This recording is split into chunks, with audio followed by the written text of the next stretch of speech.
Welcome back, sewists. I'm finally back to sewing garments, which is my personal passion. I love to sew clothing.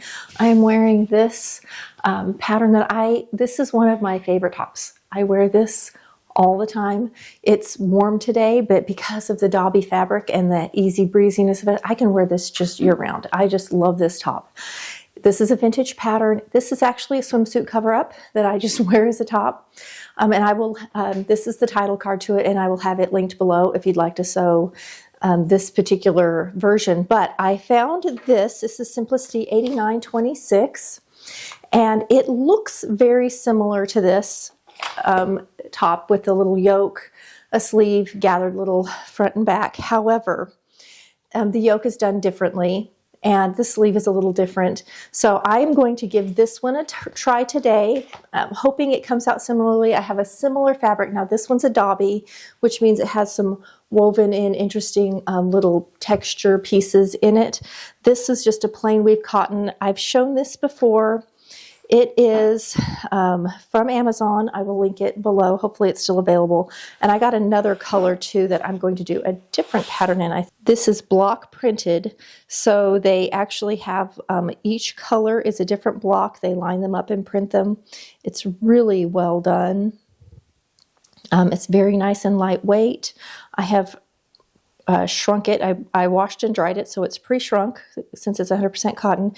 Now it does come in the directions because of how the dye is done. They recommend that this be sort of treated like a delicate sort of hand wash, line dry, which is no big deal to me. So I bought originally just 1 yard, thinking to use it in my placemat project, which I didn't. So I bought a 2nd yard. So I have 2 individual pieces here. I hope it won't give me issues when trying to cut out. It's also a little narrow.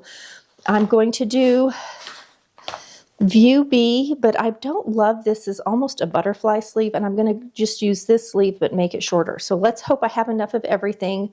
I know I have to cut 2 a lining piece, or self-faced for these yoke pieces, and I may cut those out of a plain white depending. So let's get this laid out and going. Now I've separated out my pattern pieces, but I haven't cut them down to size yet. And for my body and shape, I am a fuller figured person, but I'm smaller in the neck. I'm wide shouldered, however. But I know that often if I go with the actual measurements, which says I should be a 22 or whatever, the neckline's always too big. And I tend to need to go all the way down to around an 18. So I'm actually going to cut an 18 from all my yoke pieces and across the shoulder and even the top of the sleeve. Or the whole sleeve will be an 18. But for the body part, it'll be an 18 up here, and then I'm going to, and an 18 through the arm's eye, and then I'm going to swing it out to a little bit wider in the hip, I think. The nice thing about this is if I get to my pattern piece, they're wide pieces. So worst case, I may have to shrink it back a little bit. It'll still lay fine because it's a full piece and it'll be all right. So I'm just going to size all of my pieces real quick. I personally, instead of just laying it down and then cutting through the pattern paper to the correct size, I cut mine out exactly the size I want them to be. Do any alterations first so that I don't make a mistake in the fabric, because it's real easy to cut on the wrong line, cut it too small, cut it part one size and part another, and just things will not go together at the sewing machine. So I'm going to cut it out real quick, and then I'll meet you back here for laying out the fabric, and we'll hope it all fits. It says it will, but I have 2 pieces, which is going to kind of mess up a little bit. I've got them separated down the middle, so I can't cut across that line. Okay, so this is the only actual alteration that I'm going to do. I've come down 5/8 below my arm's eye here onto the side seam, and I've started there. I've just laid my ruler out all the way to the 22, so 18 inches worth for it to swing out, and I'm just going to cut on that pencil line, and it's going to get me from an 18 through the neckline, and then it'll be by the time I hit the waist, it's almost a 22, so I will have a good 20 for the bust. And then the hip line on down will be a 22. Now my waist is small, but this is not a fitted thing. So I just wanted to hang loose and free around the hip line. This is the dress length. So I'm going to fold this up for a shirt length. I think this is their shirt length, which is going to be too short for me. I know I'm going to want longer than that. So we'll figure it out. I'm going to hold it up and figure out exactly where I want it to be, but probably going to be more like in here for the shirt length. We'll see. So those are the two alterations. And for the shirt length, I'm just going to, when I go over to the ironing board to press my pattern nice and flat, I will press up the hemline to the length that I want to cut it at. The same with the sleeve. Let's look at our pattern alterations. I'm going to start with the sleeve here. So I just folded up all the excess sleeve in the back, pressed it nicely, and you can see this little edge peeking out. Now the sleeve is curved along the hemline to give it the correct shape, and I wanted to keep that curve. And this was the easiest way, was for me to fold up and then use that same edge, the hem edge, just to get that slight curve. Because this comes over the shoulder, you need a little more length there. You don't need that length in the underarm. I could have also done some little extra folding like this if I wanted to get it and not have to worry about this edge, but for me this was the easiest way. So here's the sleeve folded up. I'm very concerned it's not going to fit in my fabric, and we may be choosing fabric option number 2 as I'm doing this. So because I'm looking at this piece here, it's going to be cut on the fold. My fabric is not that wide. I think I can get this out, but I don't think I'm going to have enough for the sleeve, even though technically it says I should be able to. So they are also assuming that I'm cutting on a shorter length, because of course I've lengthened it quite a bit to be the same length as the one I'm wearing. And I did the same thing. I folded it up to preserve that original hem edge so that it curves, and I just made sure that they matched front and back on this side seam. The back is always going to be a little, or should usually be a little longer, and mine is, and I like that because I'm fuller in the back anyway, and you can see it's a little higher in the neckline, which is also the same, because if you're new to sewing and you're looking at your pattern pieces, almost always the neckline is going to be lower in the front because we have the way our heads sit, and we need that length, we need that depth here for comfort. We don't need it in the back, so it usually comes up higher in the back. Now that's not always the case. In general, it will be that case, and it is here too. You can see the front is lower, the front's on the bottom. The front is lower than the back, even with this sort of non-traditional looking neckline. All right, let's see if it fits on my fabric.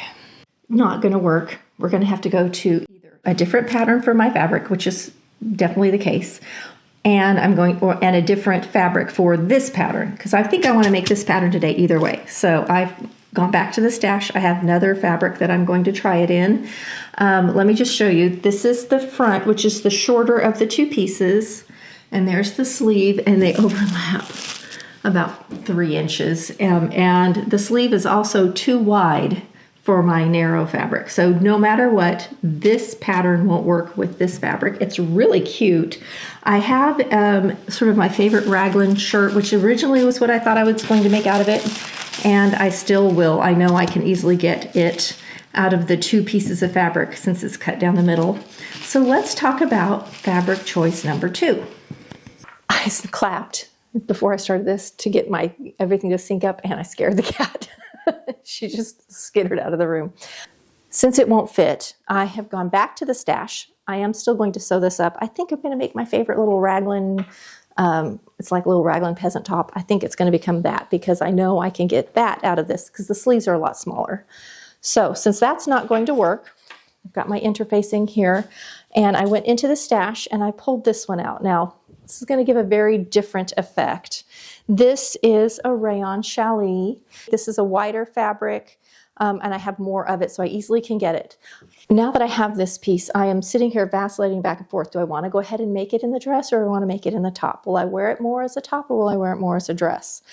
Both are cute. If I make a dress, I want to put a pocket in it, and this fabric shadows through too much. Like, I really couldn't do a pocket unless I underlined the whole thing. Don't want to do that. I really want a simple project. So I think I'm going to keep with the top. All right, so let's lay out now and get it cut out. I am looking to see if this is directional in the flower, and it is not. So I'm not going to worry about directional for this. It does have some pretty wide selvage where it looks like the ink ran out all the way down the side, or it got maybe the fabric got folded over when it was printed, something like that. So I have a wide selvage that I needed to watch for, but still I have plenty of fabric. If you're interested, I bought 3 of this exact same pattern in 3 different colors for my husband at Oklahoma City Fabric Mart like 2 years ago to make him some sort of like Hawaiian style shirts.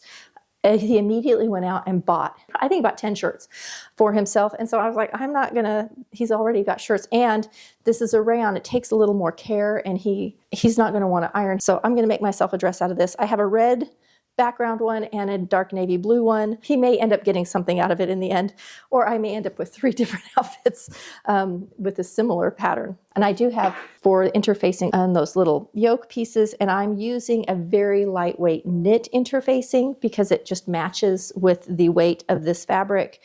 I have woven interfacings, or sort of traditional iron in interfacings, but they're all a little heavier than I would like for this weight of fabric. So I don't want it to be too stiff in there. All right, let's cut.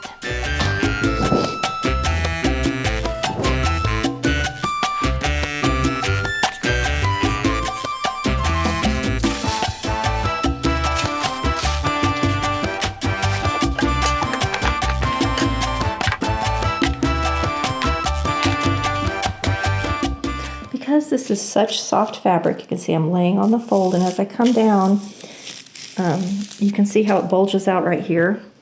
And I have not pinned anything. I have a weight sitting right here, but I've got it free, and I can come and just gently with my fingers, I give it a little, just a little tug. And I actually tug too much, so I'm going to be real careful.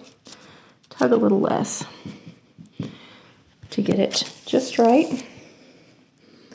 Put a weight on it, and then that's how I check my pattern all the way down. So I put weights down to make sure that I'm on line and everything's straight. You could pin also. This is such soft fabric. See how I have a little bulge right there? You have to kind of whisper it in. Be gentle. This, for the neckband, the front and back neckband, we need 4 of the fabric and 2 of the interfacing. And if you think it's going to shadow through, I think it'll be okay with interfacing. But if not, I could do the back side in like a plain white or something if I wanted to. So I've got to cut these two pieces, these 2 yoke pieces, twice. Because I need 4 of them. And I'm only getting 2 with the way it's set out. So I'm going to lay them down 2 times so I get 4 of those, and then I'll cut another set out of the interfacing. We're ready to go. So I've laid down my silicone or my Teflon sheet here, and I have got the right side against the Teflon sheet, and then I have the glue side of my interfacing down, and I'm using the Teflon sheet because you can see there's little places where it may hang off a little bit, and I will trim that up after it's pressed. The main thing is I want to make sure that my pieces are perfectly straight, that I don't get them skewed since they're so soft. And now we're going to press. I've got my iron good and hot. And I say this a lot because I get new people every time. So if you're sick of hearing me talk about how to press, we are pushing straight down and not moving it around, because that disturbs the glue and it will release more quickly. The thing about fusible interfacing is it's really not intended to be stuck for life. It's intended to be stuck until you get to the sewing machine. And then the thread holds it together. Oh no, don't stick to my iron. So, and then I let it just cool. So I'm going to come back and just do this. This is for my front neck band, and then I'm going to do the same thing for the sleeve band pieces, and then we'll be moving on to gathering. I have ironed all my interfacing pieces on. I've gone over here to my overlock, and I have serged just the edges of my, or the hemline of my sleeves, and now we're going to transfer markings. So let me show you how I do that. My pattern, they ran out of ink, obviously, because look at this. You can barely see it. But there they are there. So I have transferred my 2 little notches. They're right there. I have 5/8 inch seam allowance. So this is my preferred way. It's very accurate to do the little slice in.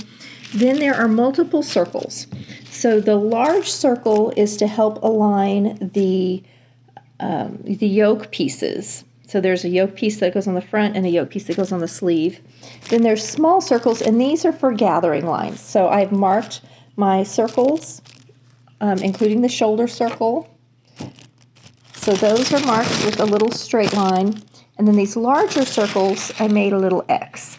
You can transfer it however you want to, but just so that you have them there for later. So I've got those marked on the wrong side of all of my 2 sleeves. So those are ready to go. And now we're going to look at our instructions. So the very first thing they have us do is our gathering lines on our front and our back. I have yellow thread that I'm going to hem with, but for my gathering lines, I'm just going to use white. I also put white on my overlock. So I'm going to go ahead and do the gathering lines front and back. And since I'm doing gathering lines anyway, we also have to do them for the sleeve. So I'm going to do all of the gathering at the same time so I can leave my machine set for the long stitch. Once I've got my gathering done, then I will put it back to the shorter stitch and we will move on to putting together our yoke pieces. All right, let's gather.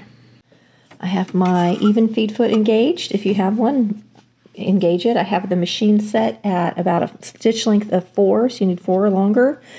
We're doing 2 gathering lines, one at 3/8 and one at 5/8. You don't backstitch. So I've got this pin in here because I marked on the wrong side. So I put the pin in to make sure that I start in the right spot.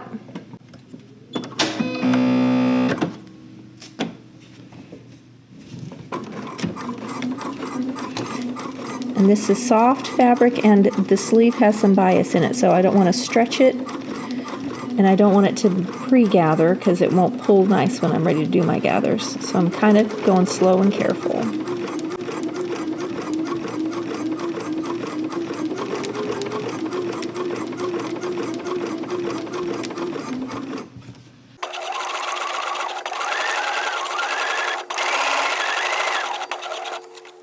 All right, we're gonna pull this out,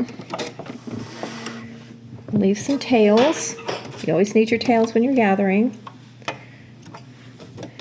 And we're gonna do the next row. This is my 3/8 inch row. Now we're gonna come back and do it again at 5/8. Make sure you've got your tails out of the way, all tails. I'm gonna pull all my threads over here.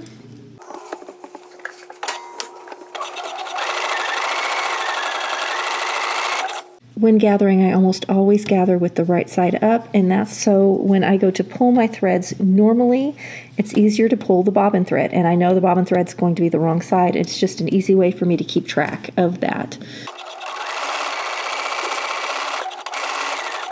All right, so now we're going to go on and do the same thing to the other sleeve. Okay, we're transferring the markings for the back. It's the same for the front. The difference is back has 2 notches. So I've got my 2 notches. I got to cut in my 2 notches. I think I did it. Nope, I only did it on the sleeve, so I got to do that on this. Then there is a notch for the gathering line. So I've got my little line there. And then on the inside, I have it marked where the circle is. That's for helping line up the yoke piece, or the band is what they're calling it. And then I've just got a pin in my center back, and I'll do the same for the center front. Okay, so I have everything lined up and supported by that. This is the 16 cutting line. This is the 16 cutting line. This is the 18 cutting line. And my notches that I need are these 2, because you can see there's 2 sets of notches. So you want to make sure you go to the correct set for your size. And I just clip through straight down the center. And the back always, in the sleeve, will usually always have 2 notches, and the front will have 1. So I'm doing this for front and back, and now I'm ready to come over and start gathering. And we'll also be doing the same thing, transferring our notches and our circles and everything on our little band yoke pieces. I transferred all the markings on the facings to the one that was interfaced. And pay attention to the sleeve band. It actually has marked front and back, and they are different. The angle is shaped different, and it makes how the garment fits differently. When you mark this little circle here, this is for lining up your shoulder of your sleeve, and if you get them off, you can see I've got them just pinned on so I can keep my sleeve from my neckline because they're so similar, but see how far off it is when it's flipped over. This is the marking, so you can see the shoulder seam is more towards the front, if you look at how this is, here it is, the shoulder seam is more towards the front than the back. There's more room in the back. So you just need to keep an eye on it. I keep them pinned together, and when I go to put it, when I'm actually through putting the bands together, which is what we're going to do now, we're going to put all of the interfaced bands together and all of the non-interfaced bands together to make a little square. Once we've done that, I'm going to actually go ahead and sew a tag in the back of this front and back band on the one that's going to be the inside facing one, just to help me keep everything straight. You can pin little pieces of paper to it. You can color code your clips or your pins, however it helps you to keep it straight.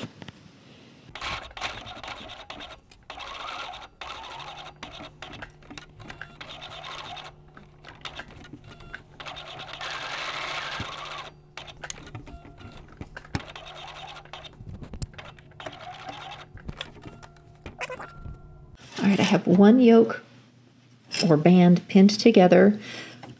When we're sewing this, we're not sewing edge to edge. We're coming down 5/8, sewing 5/8, and then ending 5/8 before the edge. We're going to have it open on these corners all the way around, which is why they have the markings for stitching lines in there for you. So what I'm doing to make sure I get my front and my back correct, I've put my tag on my back neck. The front and back neck pieces are the same. So I've got my back marked with a tag, and then I've taken, using this, I've kept my pattern pieces lined up where I can see the front, and I've pulled the front one off and I've lined it up. So this is going to be the back. So it's going to line up here. And I'll pin it, and then I'll take the other one and do the same, and that'll help me keep everything straight so I don't get my sleeve band on backwards. For the one that's interfaced, I'm not going to have my tag to let me know my front from my back to keep everything straight, so I've just put a clip on the back, so it'll help me keep everything straight. I'm starting 5/8 inch in. You can mark it however you need to, but you're coming down 5/8 and coming in 5/8. That's where we're going to start. We're going to sew 5/8 of an inch till we and stop 5/8 inch from the edge. So we're going to do that on all four sides. Slightly above this, I just, whoops, ran up the stairs. Also, I've switched my thread to yellow, and I've reset my stitch length back to regular stitch length. I'm sewing with a 3. And I'm really watching, sorry if I'm bumping the camera there, that I don't go past that mark.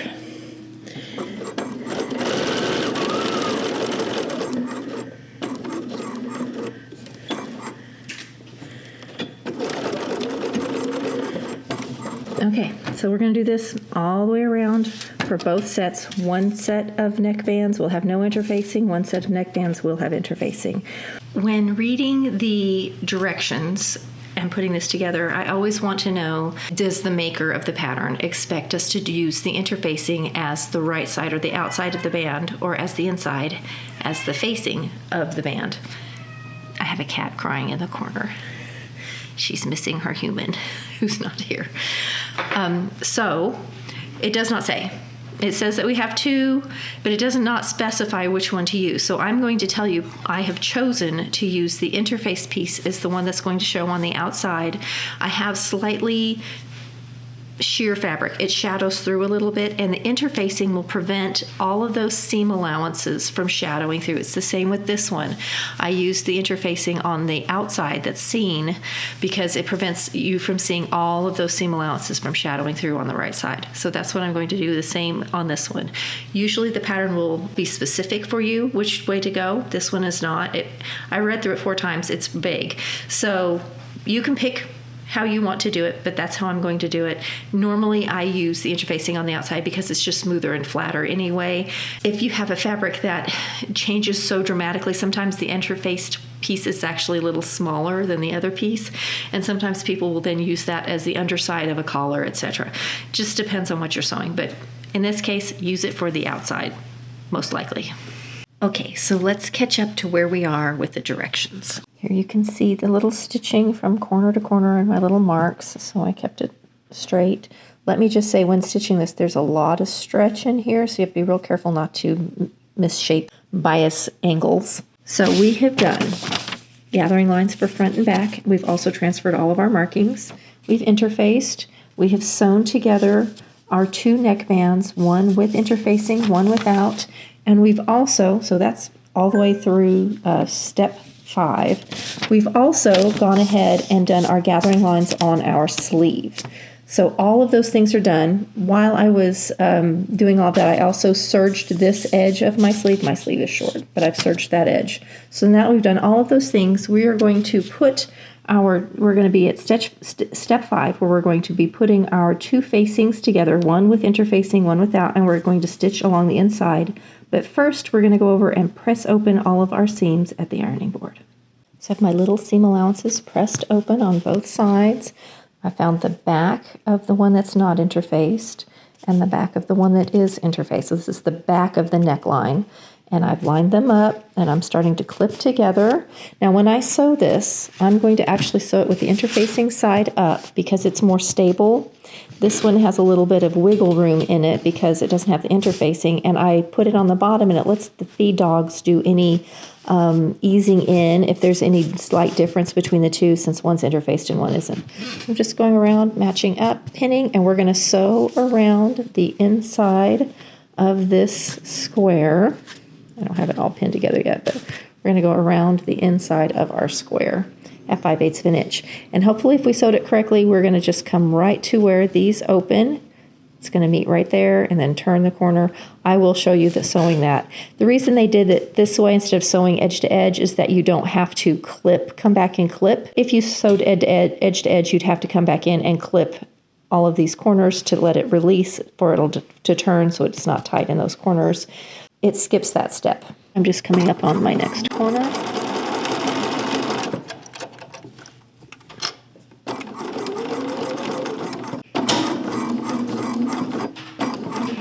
I'm sinking right in that seam. I don't know if you can see, but this is the seam and my needle is sunk right in it so that I can turn.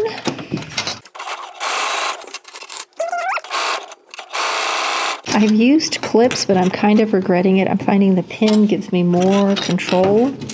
So I'm coming back into these and pinning right on that seam and getting everything lined up just perfectly first.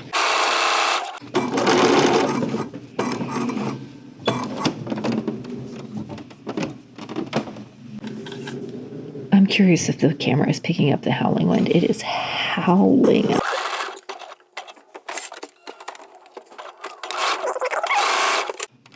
Okay, I'm going to continue all the way around. This is where I started, so when I get back to this corner, I'm done, and we'll flip it and press it.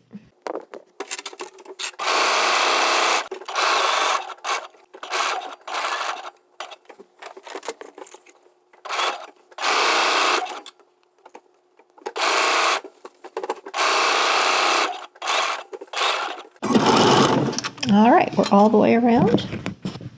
So here's how it looks, and you can see how that's open on those corners. So now when I flip this around,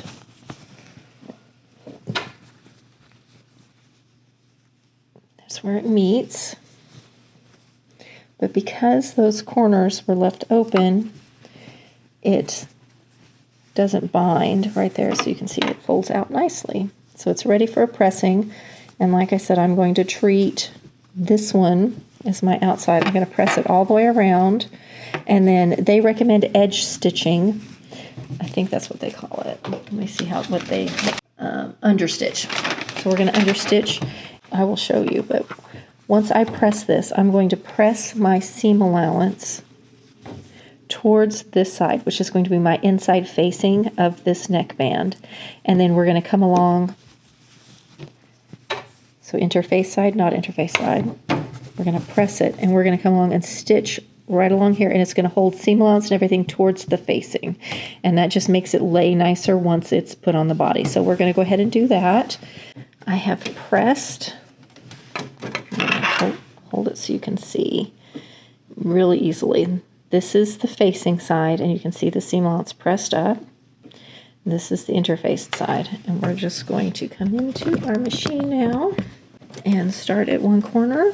And we're stitching, this is going to be the inside of the garment, the facing side. You want to make sure everything's out of the way, so you're only stitching through what you mean to stitch through. And when I line this up, here's my seam. Here's the inside of my foot.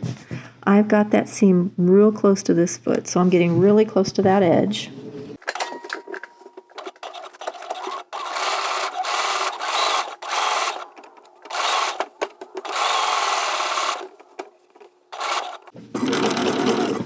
So here you can see I'm coming to a corner and I'm kind of turning this interface side away, making sure my seams are still open. Sinking right at that corner. Now you could sew this in so you don't make it continuous, like you could stop at each handle if you wanted to, whatever makes it easiest for you. Let me show you how it looks on the inside.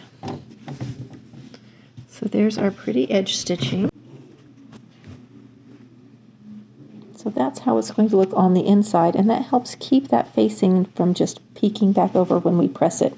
When it's completely edge stitched, I'm going to flip it around, press it one more time so we have a nice edge finish for our neckline, and that will be on the inside.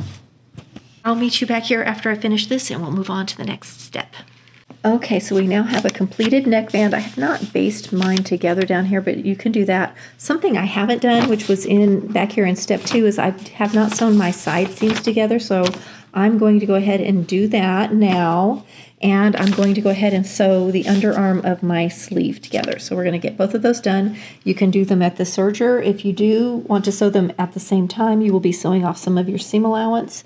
Otherwise, you can sew it at the sewing machine and then come back and serge your edges. You can zigzag your edges. You can do a French seam or a mock French seam. Lots of options to enclose this. I'm just going to serge mine. Okay, I went and sewed my 5/8 inch seam first with my yellow thread, and then I'm just going to come back and serge it. You could just serge it and skip the sewing the seam first if you want to, if you have an overlock machine. On my machine, this little mark shows the edge of the knife. This shows the first needle and the second needle, so it really helps me line things up. Since I have this stitching line here, I can line that up with that second needle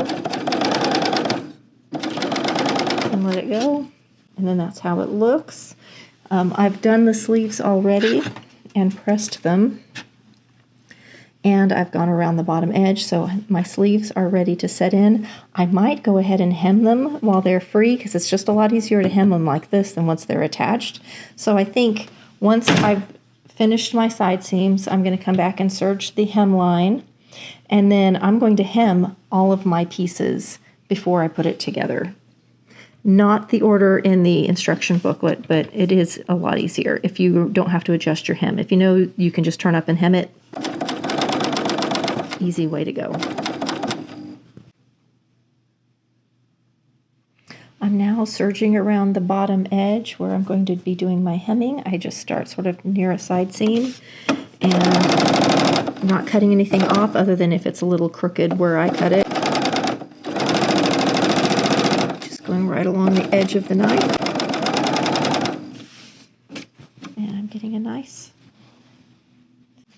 When you're ready to press your side seams and the underarm seam of your sleeve, if you did a French seam, a mock French seam, or if you've serged your garment together on the edge so you don't have seam allowances that separate, you will press your seam allowance to the back. So for the sleeve and for the bodice or the top of the garment, everything presses to the back. This is the back of my garment. And if you look real closely, you can see a little bit of the shadow of that seam allowance in there. So pressed to the back. If you have the kind where you've just done a regular 5/8 inch seam and you've zigzagged that edge, or you've serged them independently, then you will press the seam open. Okay, let's hem real quick. I flipped the garment over. I've got my little metal ruler, and the thing I like about the metal ruler is I can iron over it, and it's safe. So I put the ruler down in here. I'm turning up 1 inch. I always start at a side seam, but you can start wherever. So I just turn up my 1 inch. If you want to, you could put a few pins in. If putting in pins, you want to put the pin like this. I always put the pin where I can see it to pull it out, no matter which direction my fabric is. And then when you iron, you want to iron this direction, never hitting the head of that pin unless you have glass-headed pins. These do melt, and I've told the story before. When in one of my classes, I had a student just iron right down over the pin, lifted it up, melted the pin all over the iron. So the whole iron was covered in pin plastic. Didn't tell us, and the next student came along, clumped down the iron on their beautiful wool and melted the plastic to their wool. So we have to be really careful about melting our plastic to our projects. When pressing up the sleeve, I don't have a sleeve board anymore. I simply lost it in one of our moves, but I can use my tailor's hem. It fits in this wide of a sleeve, and I'm doing the same thing. I'm doing a 1-inch hem, so I'm just measuring and pressing and rotating it around using my tailor's hem. That way I don't cause any creases or make a press somewhere I don't want. And the sleeve is too narrow to go over the edge of my ironing board. Who's sleeping on my fabric? Yes, this is the kitty we don't see as much. She's a little shyer. This is Noma. Yes. And show me your pretty eyes. You're a pretty girl. You are. You're the prettiest girl. She's modeling the cute, pretty fabric for us. If I put a piece of fabric on here, a cat will show up and lay on it. Guaranteed. Are you going to come up?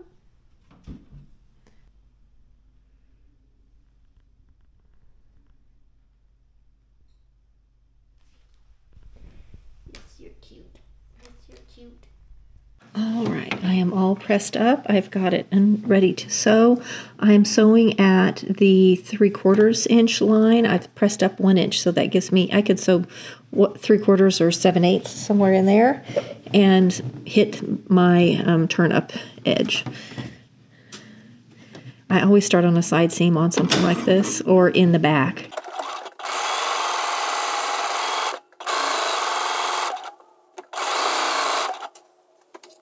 Okay, I'm going to do the hem of the dress or the shirt and both sleeves, and then we'll be back to start putting the sleeve. I think we're going to attach the sleeve next. I'll have to look at the directions. So I have my hems in everything, and we're going to now attach. This is step 8. We're going to attach the yokes to the front and the back. So here's my back of my bodice or the back of my shirt. I put the purple pin in the back to help me remember, and here is the back of my yoke or my neck band, I think is what they call it, and it has a little center back marking right here, and I'm going to put my center back marking, that is my purple pin. I've not gathered anything up yet, I just have my gathering lines in there, so that's pinned in, and then I've got to come over here, see how this is separated. I've lined up this side and it's pinned, and there are little markings to help too. See the little markings, and we're going to match that up.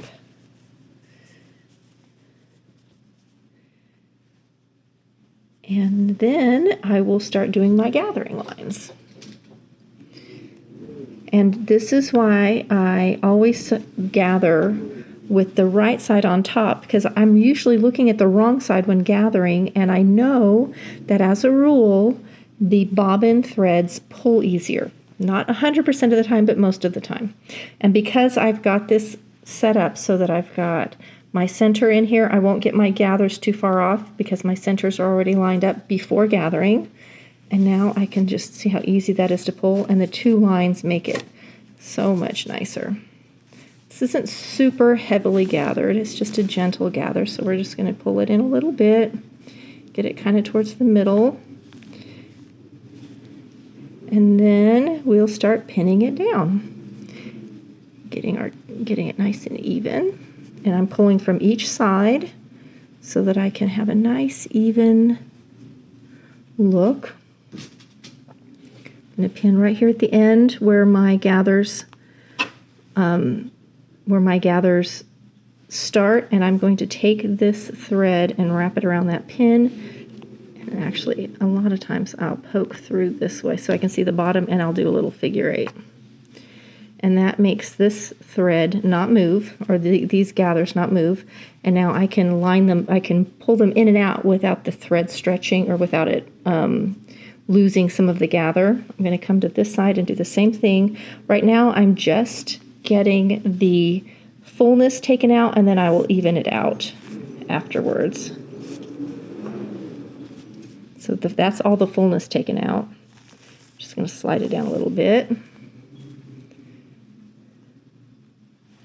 And then I'm going to take this thread and do the same thing, do a little figure 8 around my pin so that it stays in place. And now is the fun part where we just gently manipulate these gathers to get them where we want. Now you could move them all to the center. You could have, you can adjust them how you like or how you think looks best. I'm just going to try and kind of get an even all the way across. So as it starts getting close, I start putting a few pins in to hold it. And the way this is done, this neckband is more of a neckband than a yoke. A yoke usually is self-enclosed, where it encloses these raw edges. This one is not going to do that. We will actually be serging this when we're all done to finish off this edge, or I will be. You could also bias bind it. You could fold your edges into itself. You could make this a self-enclosed like a yoke.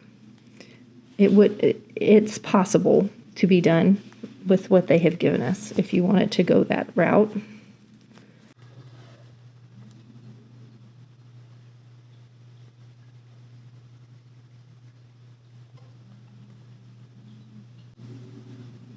Okay, I'm all lined up, and I'm going to start stitching on my 5/8 inch line, which is going to get me right on top of my bottom gathering line. I may have a few threads to pull out, but hopefully not many. And I'm going through both layers of the neckband, and I am stitching with the gathers on top. You could put them on the bottom, but I like to watch them to make sure I don't end up with like stitching down something like this where I get a pleat. So this helps me keep an eye on it. And when I'm stitching, I usually keep a pin close by, and I actually use it to lay down and maneuver my pleats as I go. I'm starting at that 5/8 inch in like they've had us do.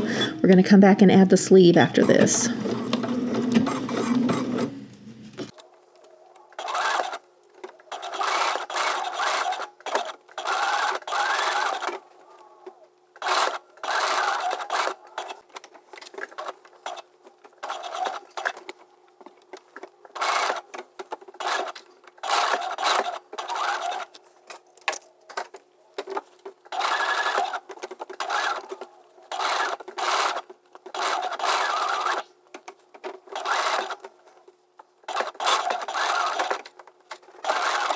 This is how it looks on the right side. This is the back. There you can see, and here's how this looks. I'm going to come back and serge this in a minute. I actually think I'm going to serge, I'm going to go ahead and sew on the other side, the front, and then I'm going to serge both of these before I go and add the sleeve. I think that makes the best sense, but you can see how it looks. I will come back also and press this and press those pleats nice and smooth, but that's how they look.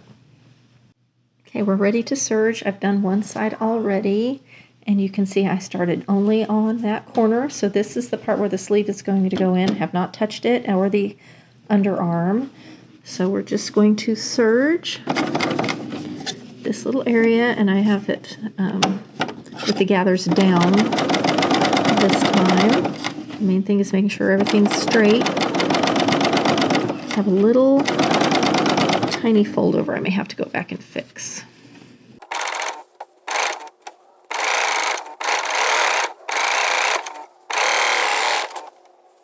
Setting in the sleeve now, I have pinned underarm to underarm. I've got my shoulder marking on the sleeve to the shoulder marking on the little facing or the little neckline. Matched up all of the little parts that I can match up. They show this, you can see, just folded up for stitching, and it's a little wonky when sewing it. It makes you want to sew up to it and then flip over to the other side and continue sewing. So we'll see how it feels at the sewing machine. It's supposed to be flipped up like this when sewing, so I'm going to do my best to pin it all in there. But because they're separate, you can kind of open this up, and that actually makes it a little less bulky. So I think I'm going to put a few extra pins to hold it. I'm now ready to start pulling in my gathers for my sleeve and pinning those down, and then we'll set in the sleeve. And once the sleeve is set in and I've serged it, the garment is done because I've done all my hemming. We're going to come over here to our little gathers lines and give them a yank and start pulling in our gathers. And I'm going to try and make these gathers look similar to the ones that are on the front and the back.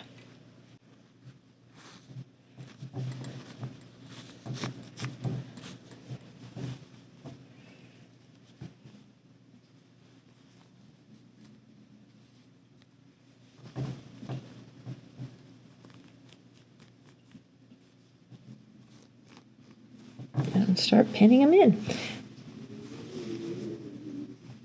So I don't have them even yet, but you can see this is how it's going to look. Normally when I do a sleeve like this, I start at the underarm and go around, but I'm not going to this time. The underarm fits it fits perfectly. There's usually no ease or gathers or anything in the underarm area. So I'm actually starting just before I'm in the neck band part of the sleeve, or the sleeve band. And I'm going to start there, and I'm going to get my gathers in. I'm going to make sure the band is folded the direction it needs to be folded, all of that. I'm going to get all that fiddly bit done, and then I'll come back around and we'll serge this.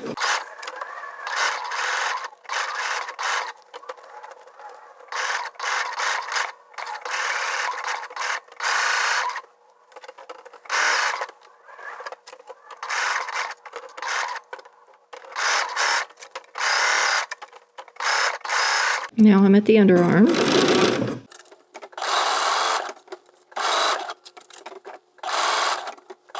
See, I'm coming back to where I started my stitching. Okay, it's ready for a haircut, and we'll give it a look. Okay, so here's the sleeve. Again, nothing's been pressed.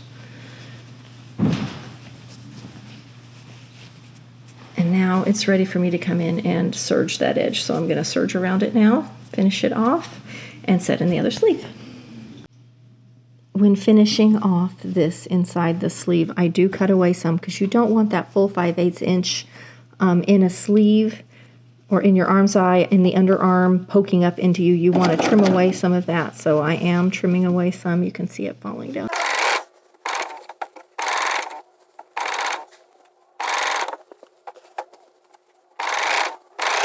It's not as important to have as much trimmed away in the cap, but I do trim away some. And overlocking this helps compress that seam and makes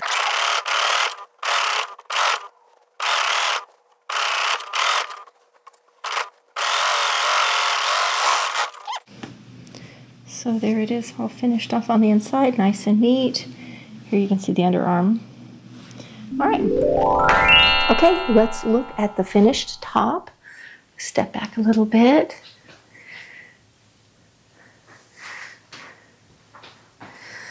So this is a size 18 neckline and arm I swung out to like a 22.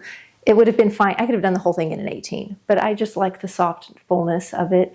You can see the hemline. I always like a little bit of a high-low hem, and I did it so I think it's pretty much how the garment would have been as a dress too, because I matched the side seam. So this is just sort of how the hemline turns out, which I'm happy with. I like the length. I was worried the sleeve was going to be a little wide, but it's actually fine. This really reminds me, if I made the dress, it would remind me so much of what my grandmother would have called a house dress, which really looks almost like pajamas or muumuu that she wore around the house. It was like knee length.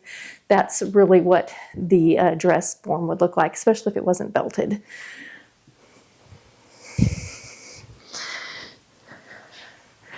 All right, so here I'm going to get close so you can just see how the neckline looks. FYI, this fabric is so soft and breezy and cool and easy to wear. Very nice little summer top. I definitely would make this pattern again. I thought it was really easy to put together. And I might make it with the longer sleeve like I did the other one where I could roll it up. I have some other dobby and some other things, and I just like this style. It looks a lot different in this floral than it does in my check or my dobby fabric. It just gives a totally different vibe. Well, thanks for sewing with me. I'll see you next week for another fun video.